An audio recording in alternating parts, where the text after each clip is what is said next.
Bien. Petit chapitre sur les statistiques. Les statistiques, c'est quelque chose que vous connaissez déjà par le biais de vos moyennes, moyenne trimestrielle, moyenne par matière, etc. Alors dans les statistiques, il y a un certain nombre d'éléments autres que les moyennes. On va parler de données, on va parler de fréquences, on va parler de représentation graphique, d'effectifs, etc., etc. Alors premièrement, les effectifs et les fréquences. Ça c'est la base pour ensuite calculer, par exemple, la moyenne. Tout d'abord, il faut savoir ce que c'est qu'une série de données. Une série de données, c'est, par exemple, sur une classe, on va recenser les pointures de chaque élève. Donc on aura du 36, on aura du 37, du 38, etc. Et pour la taille 37, on aura par exemple 3 élèves qui chausseront du 37. Donc voilà, on aura une série de données qu'on écrira.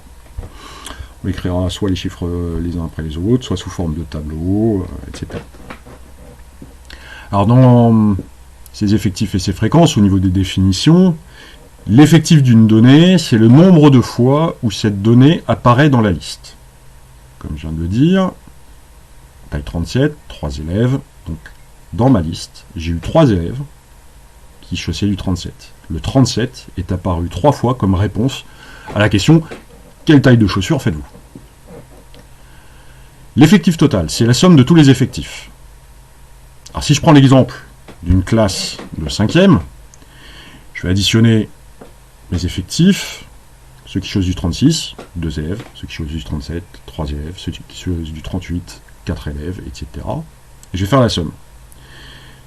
Et en plus, cette somme, elle doit correspondre au nombre d'élèves de la classe. Parce que normalement, tous les élèves de la classe ont une pointure de chaussures, donc ils répondent tous. Et puis il n'y a pas de réponse extérieure. Donc c'est tous les élèves de la classe.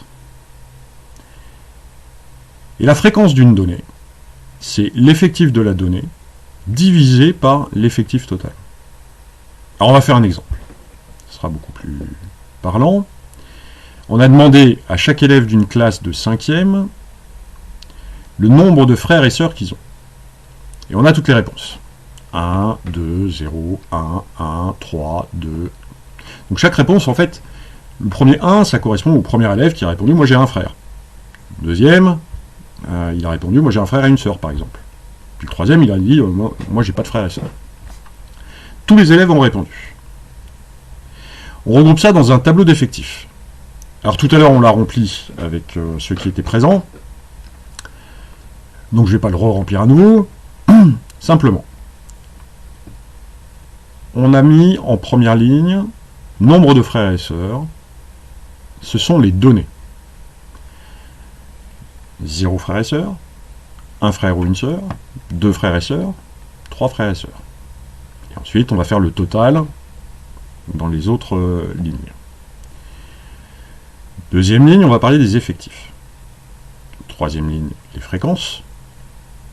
Et quatrième ligne, les fréquences en pourcentage. Pourquoi je parle de fréquences en pourcentage? Parce que les fréquences, d'une part, elles sont proportionnelles aux effectifs, et elles sont comprises entre 0 et 1. C'est le résultat d'une fraction, ma fréquence. On a dit effectif de la donnée divisé par l'effectif total. C'est compris entre 0 et 1. Ensuite, cette fréquence, elle peut être donnée sous forme soit d'une fraction, soit d'un nombre décimal, soit de pourcentage. Et la somme de toutes les fréquences est égale à 1. Alors, pour ma première donnée, les élèves ont 0 frères et sœurs. J'en ai 3. 3 sur 30 élèves. Si je fais le compte de tous mes élèves qui ont répondu dans ma série de données, j'ai 30 élèves. Donc 3 qui ont répondu, j'ai 0 frère et sœur. 12, j'ai un frère ou une sœur. 9, j'ai 2 frères ou 2 sœurs ou un frère et une sœur. et 6 qui ont répondu, j'ai 3 frères et sœurs. Très important, vérifiez votre total des effectifs, d'une part en additionnant les effectifs de chaque donnée, 3 plus 12 plus 9 plus 6, et vérifiez que ça corresponde bien à toutes les données que vous avez dans votre série, toutes les réponses qui ont été données par les élèves, et le nombre d'élèves total de la classe. Parfois, il arrive qu'on se trompe en faisant le décompte, par exemple sur les élèves qui ont répondu j'ai 2 frères et sœurs, au lieu de mettre 9, on aurait pu se tromper et marquer 8. Donc très important, vérifiez votre total. La fréquence. La fréquence, j'ai dit que c'était l'effectif d'une donnée divisé par l'effectif total. Donc je prends mon 3 pour la donnée 0 frères et sœurs, je divise par 30. J'obtiens 0,1. Je fais la même chose pour j'ai un frère ou une sœur. 12 élèves ont répondu, je divise par 30, ça me donne 0,4. C'est la fréquence des élèves qui n'ont qu'un frère ou une sœur. Fréquence, ça veut dire combien de fois ça apparaît dans la série de données par rapport au nombre total. Pour j'ai 2 frères ou sœurs, 9 ont répondu, 30 l'effectif total, 9 divisé par 30, 0,3. Pareil pour j'ai 3 frères ou sœurs, et j'obtiens 0,2. J'ai dit que la somme de toutes les fréquences est égale à 1. Eh oui, ma somme des effectifs est égale à 30. Donc si je fais 3 sur 30, plus 12 sur 30, plus 9 sur 30, plus 6 sur 30, j'obtiens 30 sur 30. Donc j'obtiens 1. Et ensuite, la fréquence en pourcent, c'est très simple. C'est ma fréquence en nombre décimal, multiplié par 100. Et j'obtiens le pourcentage. J'ai 10% des élèves qui ont 0 frères et sœurs, 40% un frère ou une sœur, 30% 2 frères ou sœurs, et 20% 3 frères ou sœurs. Et le total doit faire 100%. Bien. Maintenant, pour calculer une moyenne. Et ça vous intéresse particulièrement lorsque vous arrivez au moment du conseil de classe, des bulletins de notes, quelle est ma moyenne? Alors, il y a 2 façons de calculer la moyenne. On ne va voir pour l'instant que la moyenne simple. Vous verrez plus tard qu'il existe ce qu'on appelle une moyenne pondérée, c'est-à-dire qu'on va donner un poids à chaque note. Pour la moyenne d'une série de données, c'est la somme de toutes les données divisée par l'effectif total. Alors il y a 2 petites remarques quand même par rapport à cette moyenne. La moyenne, elle n'est pas nécessairement égale à une donnée de la série. Vous l'avez bien vu sur vos notes, vos moyennes, votre moyenne de maths, par exemple, n'est pas forcément égale à l'une des notes que vous avez eues au cours du trimestre. Parfois ça arrive, c'est le hasard, mais c'est pas forcé. Par contre, la moyenne est toujours comprise entre la plus petite et la plus grande valeur de la série. Ça c'est très important, rappelez-vous-en.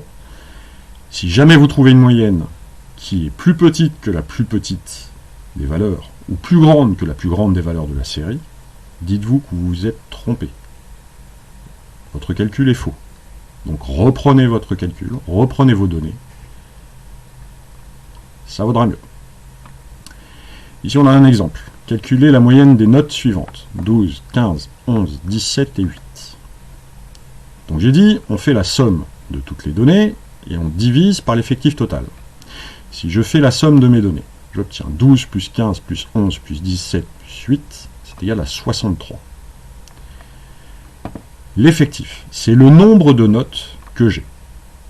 J'ai une note, 2 notes, 3 notes, 4 notes, 5 notes. Mon effectif total, c'est 5. Donc ma moyenne, je vais diviser 63 par 5. Et j'obtiens 12,6. Donc la moyenne de cet élève, c'est 12,6. On voit bien que 12,6 n'est ni une des notes obtenues. Ça aurait pu, mais ça ne l'est pas. Et par contre, c'est bien compris entre la plus petite note qui est 8 et la plus élevée qui est 17. Donc a priori, je ne me suis pas trompé. Pour représenter graphiquement des données numériques, on peut faire ce que l'on appelle un diagramme en bâton. La hauteur d'un bâton est proportionnelle à l'effectif. Alors,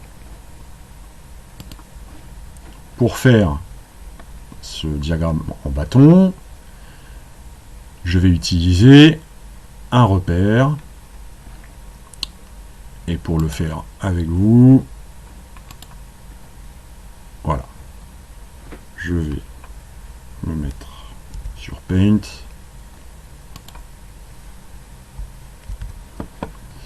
Je fais une petite erreur de manipulation.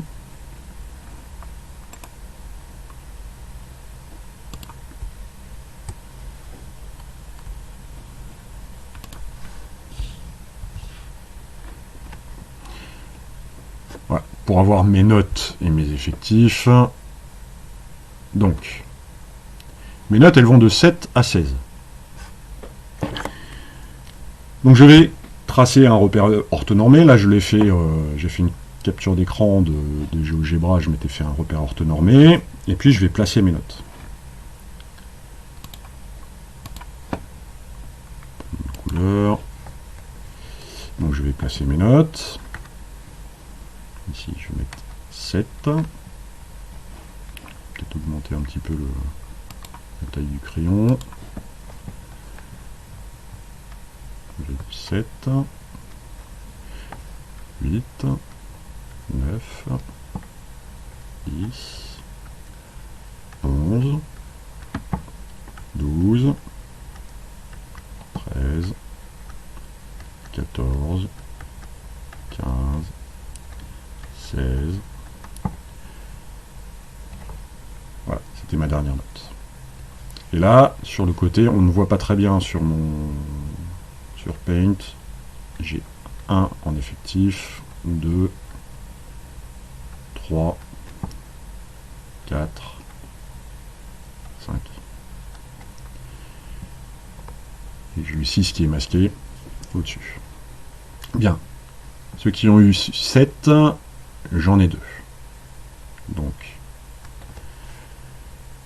je vais me placer à 2. Et je vais tracer un bâton vertical qui va montrer qu'il y a 2 élèves qui ont eu 2. 8, j'ai 3 élèves qui ont eu 8. Donc je trace un bâton vertical, une ligne, un segment. 9, je n'ai eu qu'un élève. 10, j'en ai eu 4.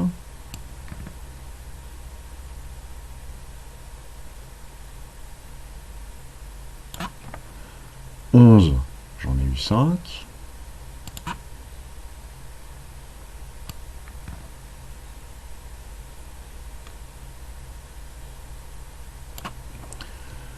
12, j'en ai eu 3.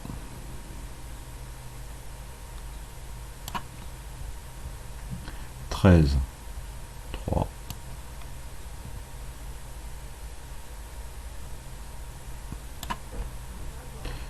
14, j'en ai eu 6. Donc bien évidemment, vous compléterez la fiche de cours en reproduisant ce diagramme en bâton.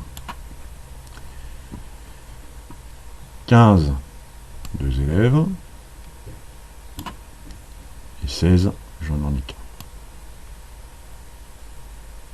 Et visuellement, cette représentation graphique de ma série de données me permet de voir très rapidement quelles sont les notes où le moins d'élèves ont eu cette note, le 9 et le 16, et quelle est la note où il y a eu le plus d'élèves qui ont obtenu cette note, 14.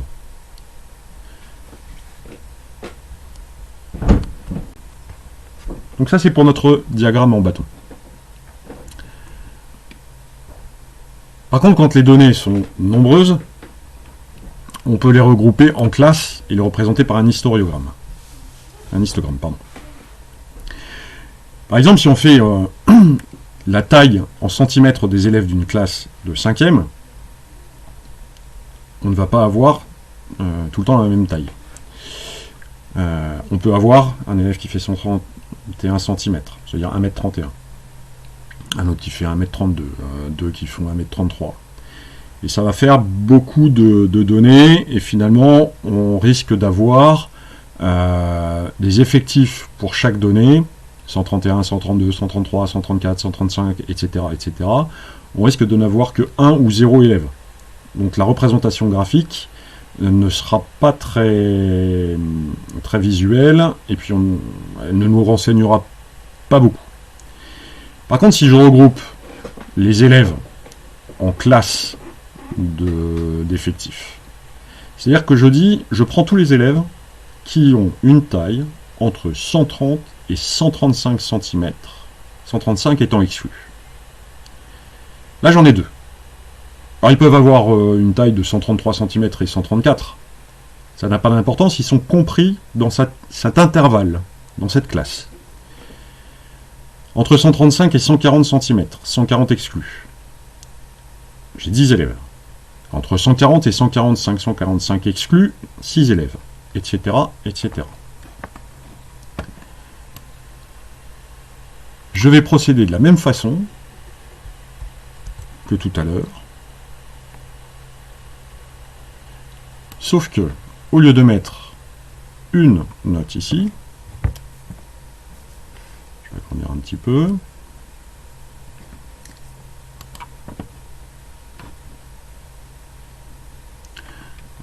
Je colle quelque part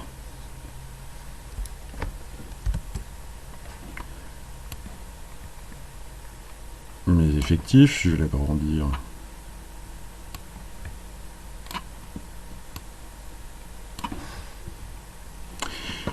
Et je vais mettre mes classes. Ici,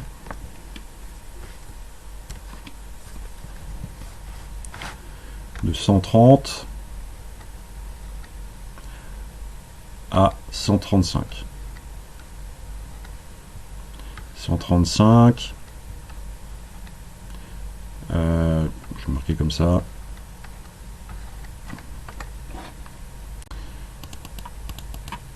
Je suis trop bas avec mon stylet, ça ne fonctionne pas. 135, 140, 140, 145, 145, 150, 150, 155. Je vais aller jusqu'à 160. Pour le moment, je ne sais plus jusqu'à quel. Voilà, on était jusqu'à 160. Et là, je vais faire de la même façon que tout à l'heure. Ici, je vais choisir de 2 en 2. Ici, je vais avoir 2 élèves. 4, 6, 8, 10. Et je vais faire comme tout à l'heure. Je vais faire mon diagramme, mon bâton.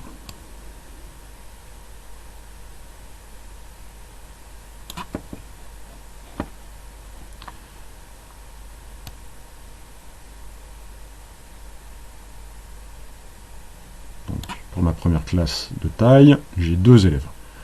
Deuxième classe de taille, j'avais dit 10. 135 à 140. Ensuite, 6 élèves.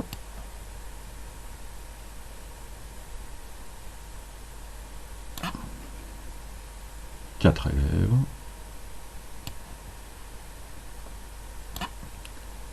2 élèves et 6 élèves.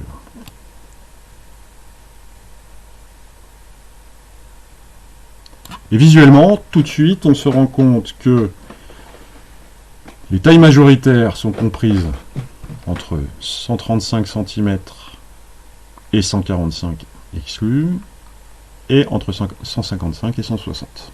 160 exclus.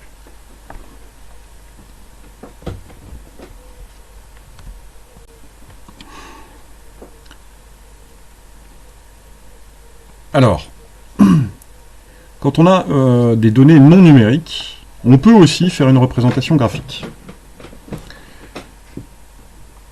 C'est-à-dire que sur l'axe des abscisses, on va avoir des renseignements concernant, par exemple, les boissons bues par les élèves au petit déjeuner. Chocolat, lait, thé, jus de fruits.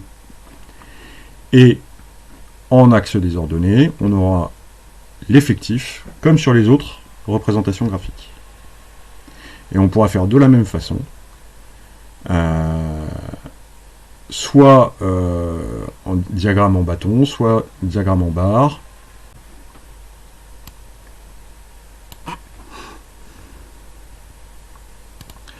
Donc on va mettre un graphique comme ceci. Et donc on a notre diagramme en barre. Si je zoome sur mon graphique, je vois bien que le chocolat, j'ai 8 personnes qui boivent du chocolat, le lait, j'en ai 4, le thé, j'en ai 3, et le jus de fruits, j'en ai 7.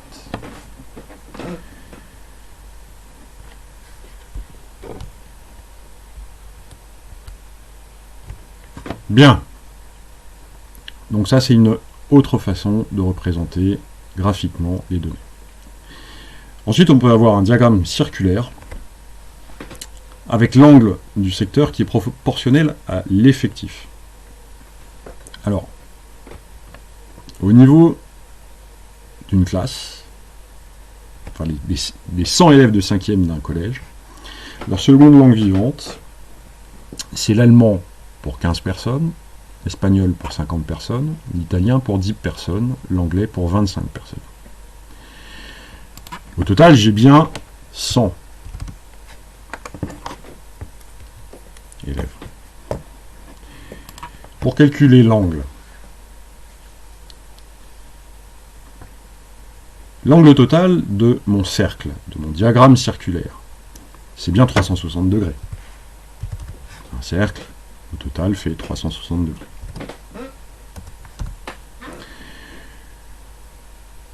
Pour trouver l'angle correspondant à l'allemand, je regarde sur le diagramme circulaire que j'avais fait, l'allemand se trouve ici, mais je n'ai pas son angle. Je sais que c'est 15 élèves sur 100. Je me trouve en fait ici dans un tableau de proportionnalité. Donc pour trouver la valeur de l'angle ici, pour l'allemand, je fais une résolution de proportionnalité par le produit en croix. J'ai 15% de 360 degrés qui correspondra à l'angle ici. Soit 15 fois 360 divisé par 100. Si je prends ma calculatrice, 15 fois 360 divisé par 100, j'ai un angle de 54 degrés.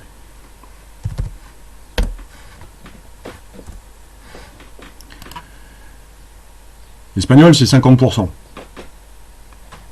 50 élèves sur 100 élèves. 50%, la moitié. La moitié de 360 degrés, 180. 10% de 360 degrés. Pour l'italien. 10 élèves sur 100, soit 1 élève sur 10, ça me fait 36 degrés. Et l'anglais, j'ai 25%, un quart. Ici, j'ai déjà trouvé la moitié. Un quart, c'est la moitié de la moitié. la moitié de 90 degrés. J'ai donc déterminé mes angles pour mes secteurs. Après, il suffit, pour tracer ce diagramme circulaire, il suffit de tracer un cercle, de commencer par l'espagnol, c'est-à-dire couper mon cercle en deux, en passant par le centre, et de garder cette moitié-là pour l'espagnol. Ensuite, je prends mon rapporteur et je mesure 54 degrés pour l'allemand. Je fais mon segment qui va me faire ce petit camembert. Je reprends mon rapporteur, je prends 90 degrés. J'ai mon secteur pour l'anglais. Et je mesure, pour vérifier quand même que je ne me suis pas trompé, mes 36 degrés pour l'italien. Voilà pour le diagramme circulaire. Alors, comme je vous l'ai annoncé ce matin, je vous ai fait cette vidéo, je vous la publie sur YouTube, et demain matin, pour le cours de 11h, ce sera à 11h et pas 10h comme j'avais dit, vous me poserez des questions si vous n'avez pas compris certaines choses. Voilà, à demain.